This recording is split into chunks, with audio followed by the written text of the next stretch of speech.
အမေအိမ်လေးမှာညနေတန်းခေါင်သားကိုလွမ်းလို့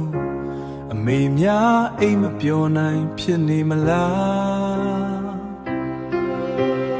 သားလေးဒီမှာအထီးချမ်းစေပဲ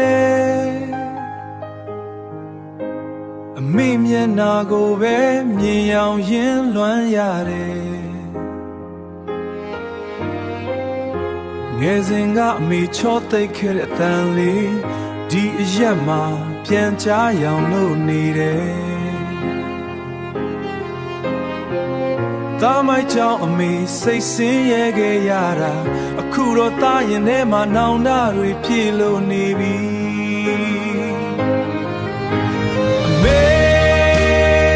သားကိုခွင့်လို့ပေးပါမမေမြတ်တာကိုပိုသိရတယ်ဒီညမှာမေရင်ခွင်ကိုလွှမ်းလုံးလို့မျက်ရည်တွေနဲ့ပဲအိတ်ဆက်ရပြန်ပြီမေတော့သားကိုလွှမ်းနေမလား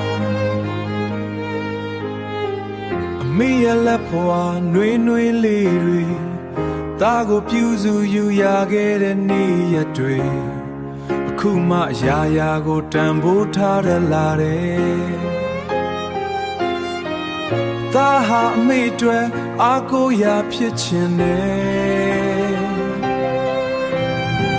အနေတိုင်းသားလေးလွမ်းစုတွေချွေတယ်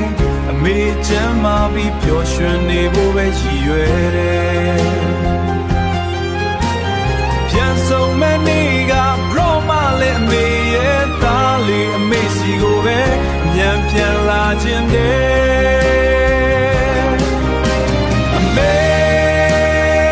သားကိုခွင့်လို့ပေးပါအဝေးရောက်မှမေမြတ်တာကိုပိုသိရတယ်ဒီညမှာမေရင်ခွင်ကိုလွှမ်းလုံးလို့မျက်ရည်တွေနဲ့ပဲအိတ်ဆက်ရပြန်ပြီဒီကျေးဇူးတွေသားရင်ထဲမှာအမြဲရှိတယ်